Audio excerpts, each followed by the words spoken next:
everyone. Welcome to the Do the Thing podcast. This is your host, Stacey Lauren.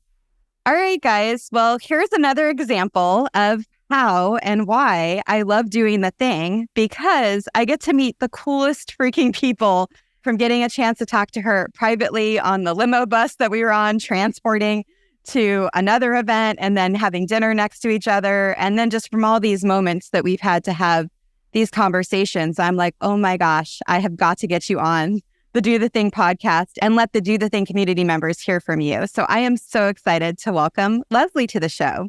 Hi, Leslie. Hi, Stacey. Yeah, I'm so happy to be here too. You and I connected really fast. We just wanted to keep talking and talking and talking to each other. So I really appreciated the connection that we made. And yeah, it was great. And I'm really happy to be here to talk all things, whatever you want to talk about, books to e-commerce to publishing to whatever you want to talk about. And I just wanted to add, I love Do the Thing. One of my father's favorite sayings always was just do it. And I just think that's such a powerful thing to remind people, because so many times people are like, well, I can't do it yet because of whatever reason. And my father was just like, just do it. And then you kind of figure it out from there. And look at you here now talking about this book that you're about to launch, when so many people could be waiting to launch it. Not only that, but you created an incredible business before that. And there's so many things that you're doing that are just so inspiring. And so those words, just do it, got you to really have that ingrained in you. Yeah, it did. And just so everybody knows, I'm in e-commerce and my business is called Back from Bali. And it's a women's bohemian style resort where I manufacture in Bali, Indonesia, and I then import it into the US and I sell it 100% online. And that has been my business that I've built over, honestly, like the last 20 to 30 years. And my story is that I've been an entrepreneur for a really long time, but I was not a financially successful entrepreneur until about 10 years ago. And that is about 20 years into being an entrepreneur, where my business was basically under 100,000 a year in revenue. So my story is in my early 50s, about 10 years ago, I said, enough is enough. I want to be more successful. I want to make money. And I put a lot of practices into place, and I brought the business to multiple seven figures, which is where it is now. And that is also why I wrote this book called 7 Keys to 7 Figures, the Women Entrepreneur's Guide to Money and Freedom, because I really wanted to get my ideas in place to answer the question, how in the world did I do it? How is this actually done? And that is why it's called 7 Keys, because there were really 7 things that I put into place that changed everything for me. Yeah. And the thing that's so incredible is when you have this wisdom, right, from the pain and the grit and the exhaustion that comes with building a business, and then you figure out what that button was that turned on for you, and the 10 years that then it took for you to really dial it in. And now you've compressed all of that into this book that's about to be released. Yeah, exactly. What does that even feel like, to know that you're putting something out there that could save someone 10 years of angst? I love that. I love that you said it in that way. I don't have children. I had a lot of miscarriages. I wanted to have children, and I had and it didn't. And so I feel that this book also is going to be some kind of legacy, that I've been able to put my wisdom and what I've learned into something that can kind of be carried along. And I remember when I joined Book Doulas, which was this book writing course that I joined at the very beginning when I decided I wanted to write the book. And I remember Chris Carlton, who was teaching it, said, even if somebody finds your book many years from now in some kind of flea market and somebody reads it and it changes their life, then that book is worth it. And so that's kind of how I feel. I feel it's kind of my legacy and something I could leave out to the world. And so it feels complete. That's how it feels. Yeah, as you're talking, I'm thinking, so it's helping the person that maybe already said, I want to start this business. I really want to create my own financial freedom. And they're in the grind right now, and they're going to read your book and go 7 keys to 7 figures. And then that potentially could untap whatever could be blocking them.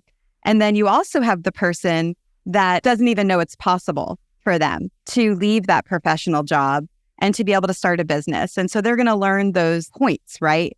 that get them to move the needle or just even give them hope that they can start. Yeah, exactly. And that is really what I want everybody to know. First of all, it has nothing to do with age. As I already said, this was entrepreneur a long time, but it wasn't until I was in my early 50s that I started to change the business around. So it has nothing to do with age. It actually has nothing to do with intelligence either, because why? Because everything is learnable. That's why everything is learnable. And so it really has to do primarily with one thing, one of the most important things, which is key number one in the book, which is you have to really, really, really want it. And you have to say really 3 times because you need that passion behind it. Without that strong wanting to be successful, wanting to make more money, wanting to change your life, wanting to be independent, wanting to have the ability to leave a relationship that doesn't work for you anymore, that you're dependent on financially. Unless you have that incredibly strong wanting, nothing will happen. And that was really, for me, my first step. And there was something you had said in the group when we met that just really stuck with me. It was almost like you were giving us all permission to want it.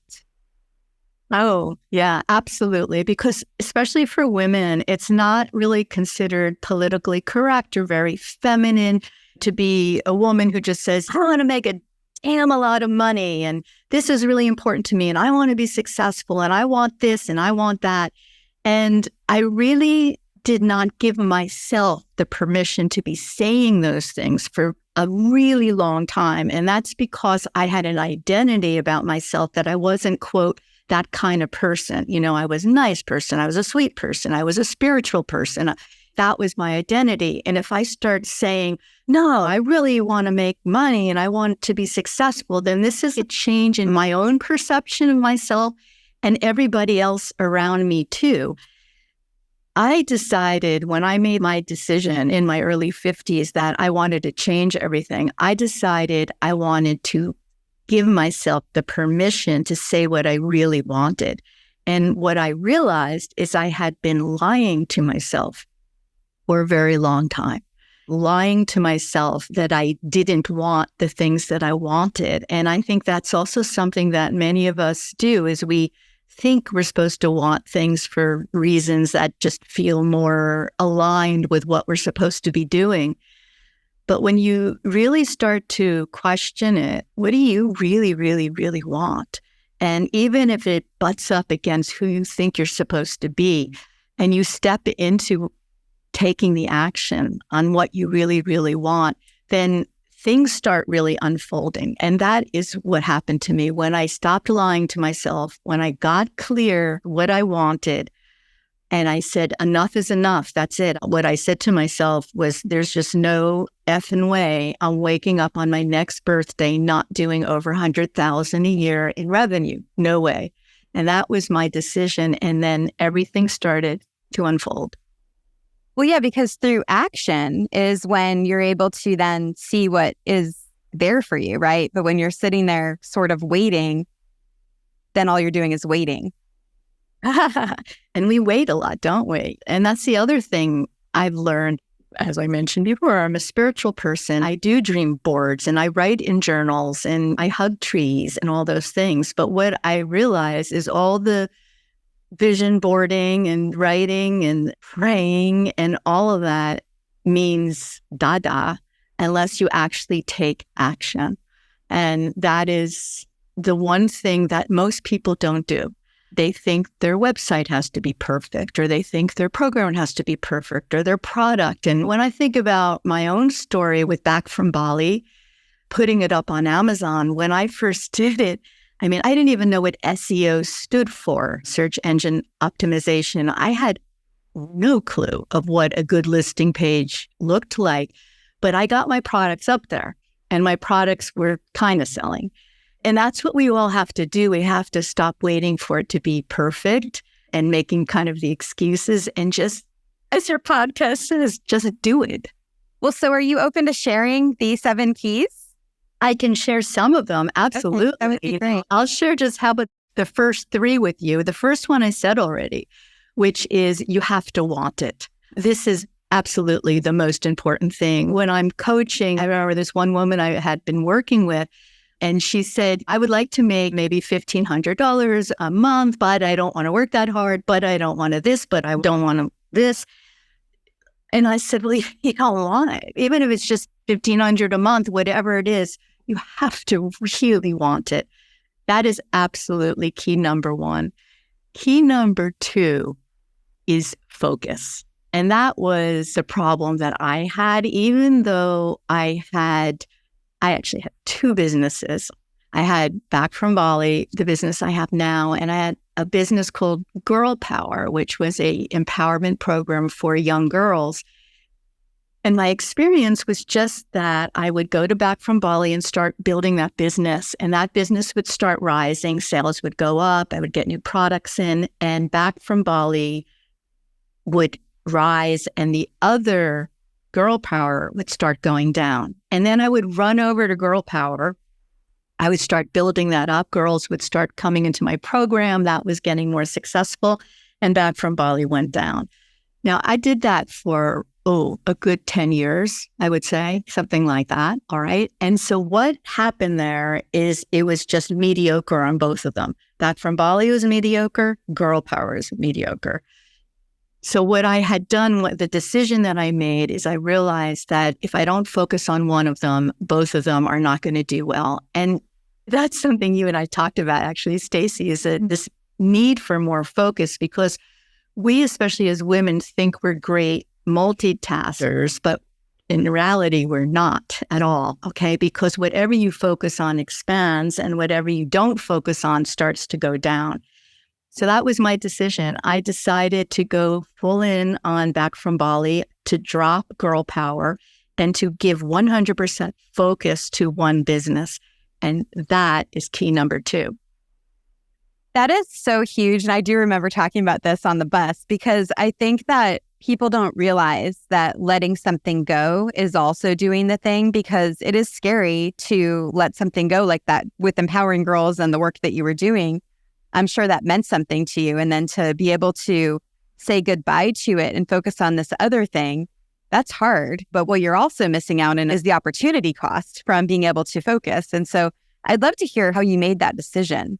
Yeah, that's a great question. And what happened was there really was literally a moment in my life of sitting at my desk when all of these things were happening, when I realized there's no way I'm not making myself successful. There's no way I'm not going to start making more money.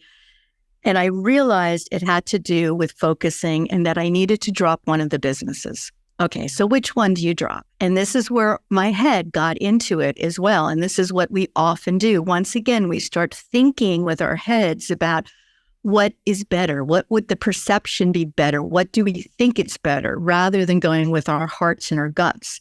So what was going on in my head was, don't do Back from Bali. That's superficial. It has to do with clothing. It's just about money, Leslie. It's just about you. And Girl Power, oh my God, that's lifting young girls up, and how powerful, that's so spiritual. That's the one you should do. And that was what I was going on in my head.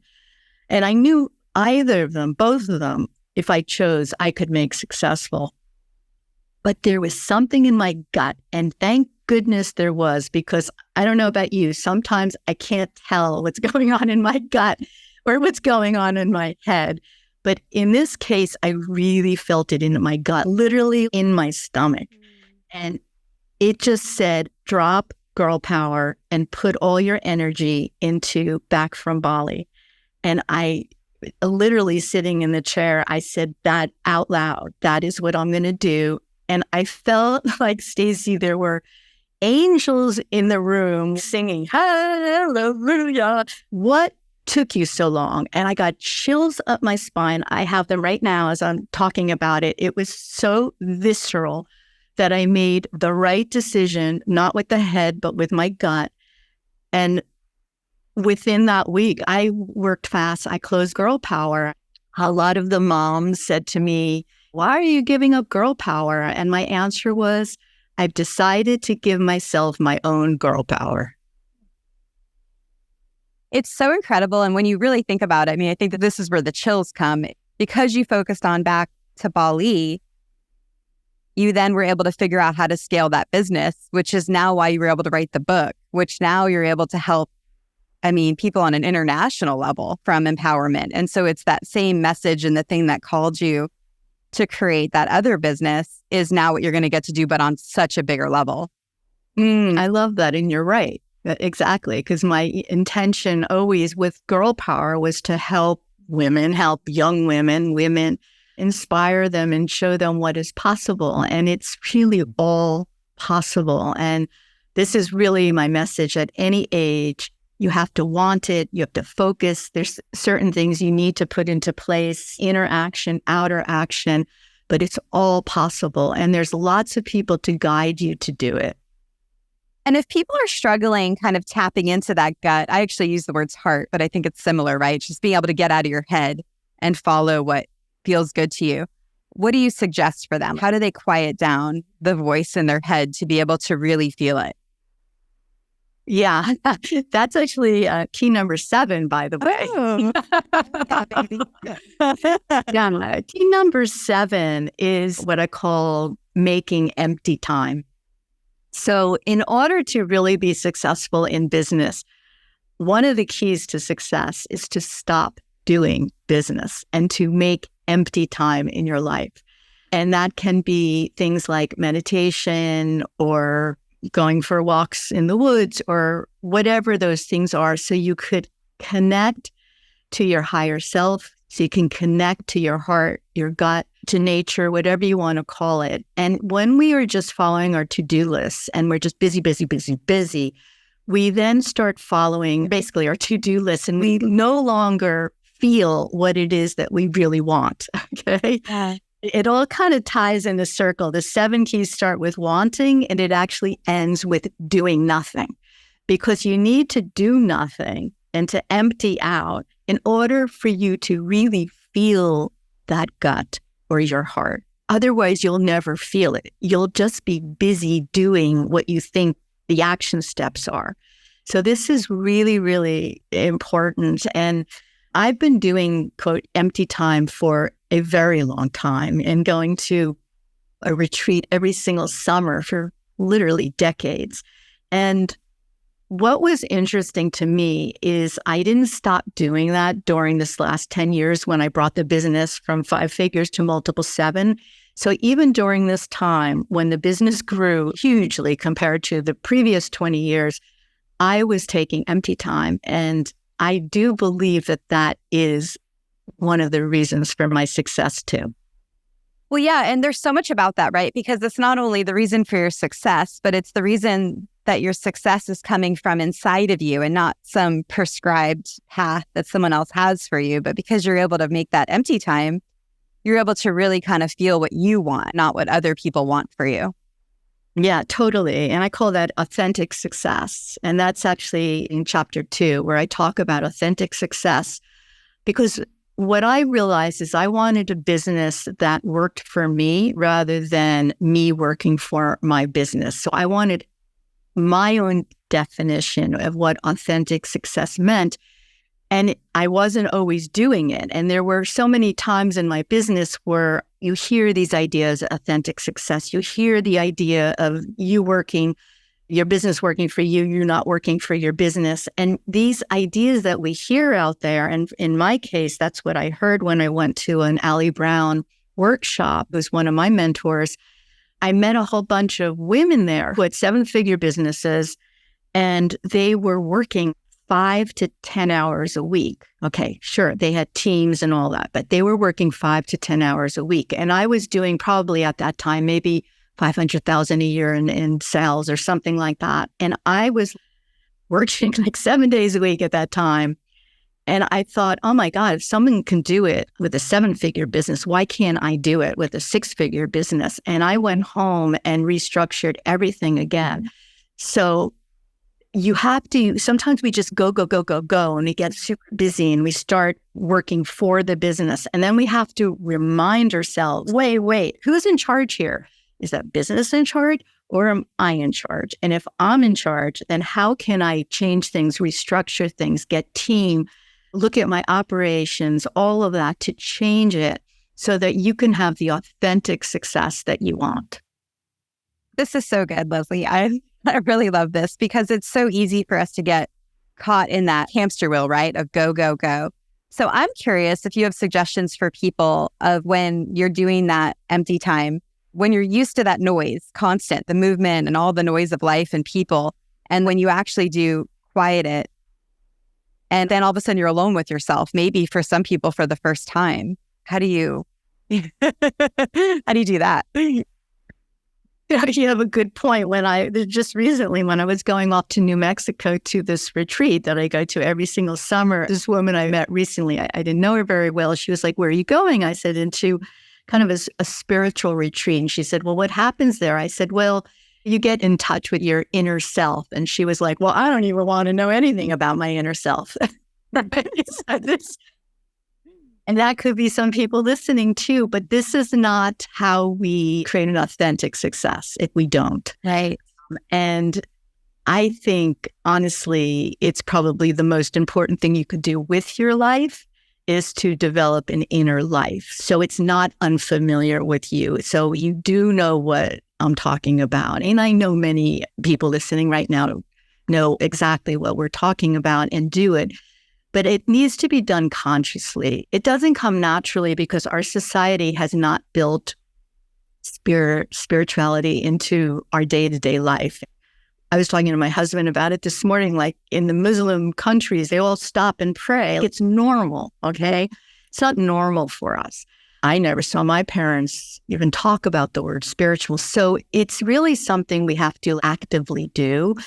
I've been doing it by going to the spiritual retreat every summer and knowing chants and knowing meditation and training for years and years to do it. But it's basically anything you can do that connects you with your authentic self, with who you really, really are. Not that you're a woman, not that you're a mother, not that you're a worker, not that you're any of those things, but just you without those things. Because we all have the us without all of those things.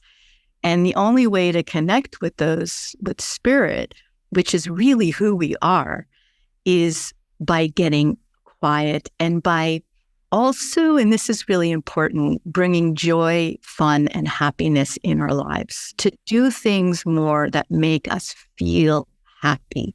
Lately for me, what is that? Pickleball, okay? I've become a pickleball nut, and I am so happy when I'm doing it and afterwards.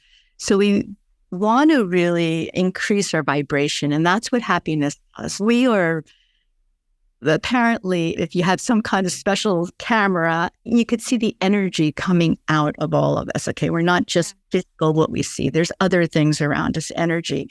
And we want to raise our energy. And the way to raise our energy, one of the best ways, is just enjoy your life and have fun and do things that make you feel good. And it's so funny, I forgot about that in the intro, but you also did. You taught me how to play pickleball and you were so patient with me. And I think it was your excitement and your joy when you're showing it to me that it got me excited to try it. Yeah, that was also why I went to the event. I was like, okay, we're going to talk about business and e-commerce and play pickleball. I mean, really, that's why I went. I was like, that's so funny. Such a great way to do a conference, because we all know how like conferences could be not so fun, right? Totally. So having fun is really important to raising our vibration. Okay, what's the third key? The third key is become a ferocious learner. That is the third key. We have to be kind of innocent. A lot of people often feel like, oh, they did it already, or they already know, they already took the course, they already this, they already that. But I think we always have to be beginners, okay, and think of our businesses as beginners. And I've made the mistake of not doing that. I think it was about, well, it was COVID, actually, now that I think about it. I've been very fortunate in that, I don't know, let's call it the 4 years or so before COVID, my business was running really smoothly and easily. And I was running it on 5 to 10 hours a week for a really long time. Okay, enter in all the challenges we had with supply chain. I have a physical product. Back from Bali is a physical product. So we're talking about supply chain. We're talking about shipping costs. We're talking about issues Amazon had themselves, all this stuff. It was a punch in the stomach. That's what it was, because I had gotten lazy. It was just working. And all of a sudden, it wasn't working any longer. So we always have to go back to being that ferocious learner, that beginner again. Because I was like, okay, well, the way I've been doing it, it doesn't work any longer. Everything's changed. The way Amazon is handling how much inventory they're accepting into their warehouses, the prices have changed. Everything has just changed. I can't get that product anymore. They can't make it. All of these things. And I had to become a ferocious learner again. And that is one of the keys to success, is to never stop learning. So how do you learn? The easiest and the most free way is podcasts, right? I mean, it's just the best. And all of that is free. YouTube videos are free. So there's a lot of free information out there. But then, of course, there's coaches and there's consultants. And what I did when I was sitting in that chair, for example, and saying enough is enough, one of my commitments was taking the action. And one of the first things I did is go to a conference. I went to an Amazon conference. There was a great speaker there, this woman named Lisa Satora. I was blown away because when I went to that conference, I don't know how much I was doing a month at that time, maybe $1,500 a month in sales. It was very early. And I was hearing about people doing $40,000 a month on Amazon. Now I do much, much more than that. But at that time, I was like, wow, that's outrageous. Met a woman there who was a consultant, the Lisa Satora, and hired her. And to this day, I still work with her. So this is how you really can elevate yourself. And I like to, when people ask, well, how do you find the right coach? How do you find the right consultant? Life coaching and business coaching are different, especially when it comes to business. You always want to hire someone who is where you want to be and was where you are now. You don't want to hire someone who just went to coaching school or business coach, how to do a business school. You need to learn from people who have done it already. And in this case, this woman, Lisa Satora, she had done it already. And that's who I, to this day, work with. So you always are a ferocious learner. There's just so many ways that you can learn when your mind is open to be able to see it. And then as you learn, it's kind of cool. That's where you get to meet great people. It's not just you're learning, then you're meeting people that are doing what you want to do. And then you're able to kind of elevate even more. Yeah. I mean, that's why I went to, well, besides the pickleball, Ryan Daniel Moran, we're both, I think, in his membership. I'm in his membership. And he's been one of my teachers for a very long time, where I learned from his programs, his podcasts, the membership I'm in. Ali Brown, Claire Zamet, these are all have been my teachers. And I've financially invested into these people's programs. And it has then come back. It's come back by you and I, all right? I never would have met you. This recording would never have happened unless I jumped on an airplane. Well, maybe me. I know you live nearby. I jumped on an airplane to go there. Relationships that I've built have been built over because of going to these mentor teachers conferences, spending the money, making the effort, the time, the other women I've met there who have now endorsed my book. When you look at my book and look at the blurbs and the endorsements at the beginning of my book, I have amazing, powerful, well-known women endorsing my book. And why did they endorse my book? Because they know me. And why do they know me? Because I've been to their events and I've supported them as well. This is the other side of being a ferocious learner, is what you give to others will come back to you as well. Okay, I'd love you to talk to a few people right now. So let's talk to the person that is a teacher. And they have been a teacher for 20 years and they're ready to make a change, but they're just scared and they don't know what to do or that it's even possible for them. What would you say to that person? Do they want to be an entrepreneur? Is that what you think they want to be? So that's a great question. I don't know exactly if it's wanting to be an entrepreneur or if it's just because I don't know if they even know that's possible yet.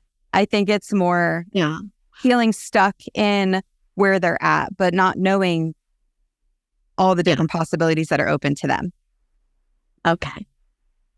We need to really find out the yearning behind the wanting. Okay. So maybe I guess she's a woman, she's a teacher. Okay. She is feeling different things, like maybe I don't make enough money, or I'm bored in my job, or I'm tired of these kids, or she needs to first start to feel what are the things that she is frustrated about and unhappy about. For me, when I made quite the change, I was so frustrated with myself. I was so disappointed. Here I was like 52, 53 years old and waiting for my husband to buy me my dream house or whatever it is. So she needs to feel her disappointment, okay? Because we don't make changes unless we kind of start hitting that frustration or that rock bottom feeling. And then she needs to find out what is behind that wanting, that she wants something different. But what does she want? What is the yearning behind the wanting? So yearning is really, and I write about this in the book, the yearning is really the authentic and real reason behind our wanting. And even though I talk about you have to know what you want, what we really have to do is know what we really yearn for. For example, you may want a new car, all right? You may want a new car, but actually what you are yearning for is to be perceived as successful, right? You may want a different relationship. Really good point. Yeah. But what you're yearning for is to be loved more, all right? You might want to have a better wardrobe or something, or buy something nice so you can look pretty. But what you're yearning for is to be seen because you're so tired of being invisible all the time. So the problem with wanting is that we sometimes get stuck on the outer reasons for wanting things rather than the yearning reasons, which are the inner reasons for wanting things. So in her case, I would, number one, like identify the frustration, the anger, whatever, the feelings of feeling frustrated with where she's at. And then to really start getting, once again, honest about what is she yearning for.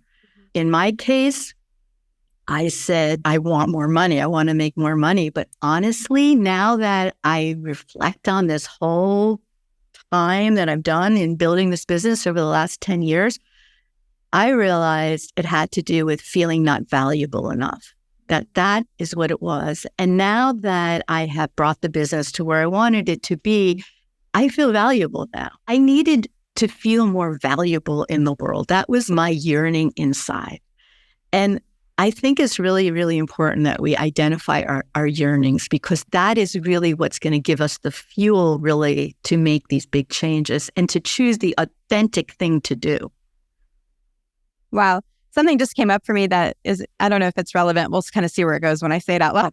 I do a stand-up comedy class, and it's kind of cool because you get to hear people's stories because they're trying to find the funny in their story. And one of the guys in there, he's a professor at a college. And I was up there trying to say, because I'm trying to spin it back to do the thing and just kind of be entertaining when I talk. So I had asked the people in there, there's like 10 people in the class. I'm like, okay, so what are you guys struggling with? What's your biggest, deepest desire? And he's a professor at a college. And he was like, I'm just really worried that I'm not going to make any contribution in the world. And I was like, how is that even possible? He's a professor at a college. And I guess because you don't see it, right? You're still living in this vacuum. And so anyway, I just feel like that yearning and that wanting, it's so important to identify it. So then you're able to start to get the things that you want. Yeah, exactly. And also start to attract them, and also not run after the things that you think you're wanting, but it's actually not those things. And once again, back to empty time. How do you find out what do you yearn for? How do you do this? We have to become empty and start to have a relationship with God, with spiritual self, with our higher self, or feminine self, whatever you want to call it, in order to really know where we want to go. Because I've had, and I talk about this in the book, and one thing about the book I have to say is that it is definitely a how-to book, and it gives incredible amount of action steps and what to do. But I also have put in the book a lot of personal tragic stories that I've had in my life because they've been really good examples of how they pushed me in new directions, even in my business. And life is, I've had a lot of deaths and losses and all kinds of stuff. And we have to realize there's a time ticking by, tick, tick, tick, tick, tick. And I think about this really a lot. And we don't want to be wasting our time, our precious time, which is really what's most valuable, by doing stuff that isn't really fulfilling those things that we really are, quote, yearning for. Okay, so I have another person for you to talk to. Can we still play this game? Okay. So this person is divorced. They're in their early 50s and they lost everything in the divorce, but they do have a good job, maybe making 70 grand a year, but not enough to really buy your own home and to be able to really kind of stake your claim in something. And they never worked for themselves, so they don't even know what that is yet. They've just only worked this job. And so what do you say to that person just to show them that there's another way, or just to be open to just even exploring it? Yeah, first of all, really, being an entrepreneur is not for everybody, and it's not really easy. So you have to, again, have a wanting, desire, whatever, strong feeling of kind of being on your own, and you need to have self-discipline because there's nobody else telling you what to do. So in her case, if she is feeling like I'm really tired of people telling me what to do in my job, I could do it better than them. If those kind of feelings are coming up and have always come up for her, then maybe it's time for her to go off on her own. So she obviously has a great job and she obviously has done well, okay, to have a nice salary like that. So what are her skills? And this is what I would start to ask her. What are your skills? What are the things in the job you have right now that you've been really good at? Where is your genius? That question, which is so difficult to answer, by the way. But anyway, which I'm trying to bring up the point of it, because where your genius is really what do you yearn for? But that's what I would ask her. So what are the skills she has? What is it that she would like to do? Maybe she's worked in sales, for example, and wants to start her own sales team. Or maybe she's a really great writer and she realizes every time she writes, people are like, your writing is really good. And maybe she wants to go into copywriting or website development. So where are her skills? That's what I would start looking at in her case.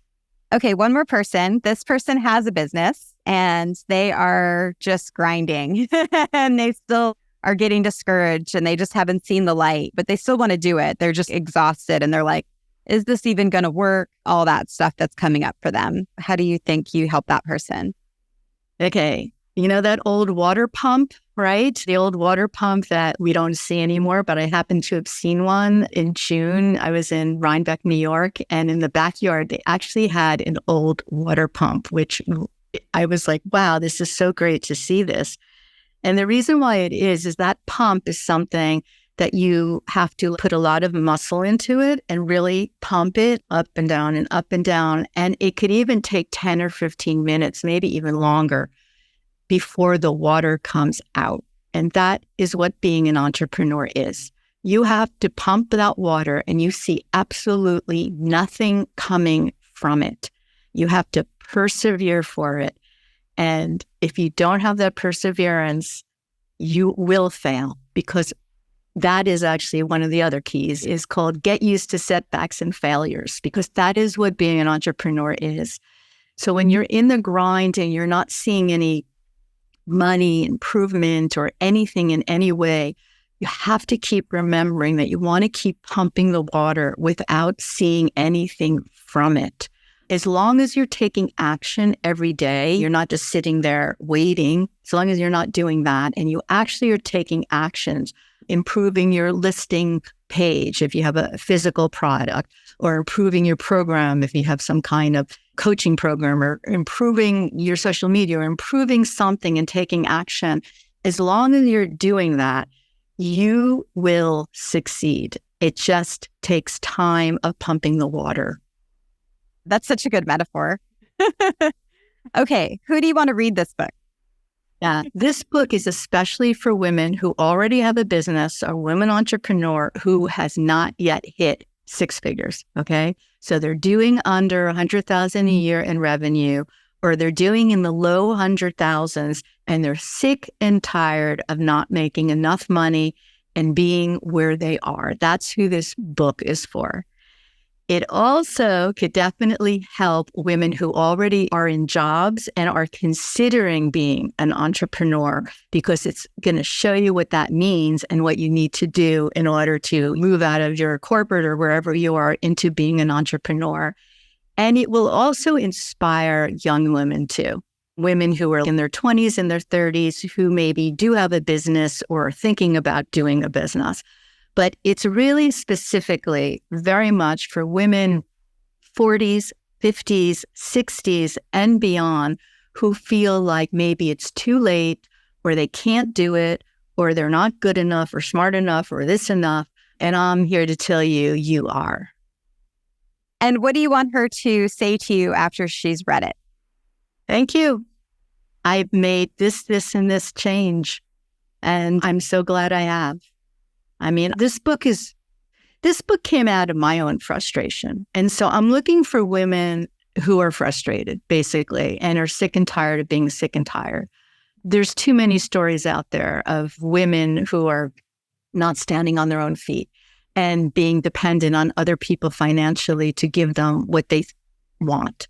And I'm tired of hearing about that. I personally am tired of it. I want to give women the opportunity to stand on their own feet, to be independent, to live their life, to go after their dreams in all ways. And it starts with mindset. It starts with wanting it. It starts with taking all of these actions with empty time. And that's what I want for women. I kind of want them to wake up. That's what I want. I'm looking for women who want to wake up spiritually, wake up in this world, wake up and seize their life, seize their time. So 7 keys to 7 figures, the Women Entrepreneurs Guide to Money and Freedom. And the book page is called 7 Keys to 7 Figures book.com. And the book page has a lot of bonuses in it as well. So for example, when you go to that page, and if you choose to buy the book, then you get part of my course that I've created called Keys to Success. You get an opportunity to win a free consulting call with me as well. And also I've created a 10-minute visualization video that you get as well. So it's 7 keys to 7 figures book.com. I have one more question that we touched on earlier, but I want to say it again because I think this is a common thing that happens to women especially. It's like that shame of wanting it, right? How can you just give them one mindset shift to just feel safe and feel like you own that space to be able to want what you want? And it doesn't have to be for other people. It could be for yourself. I had that shame myself, so I know exactly what you're talking about, and I gotten over it. I got over the shame, but I know just what you're talking about.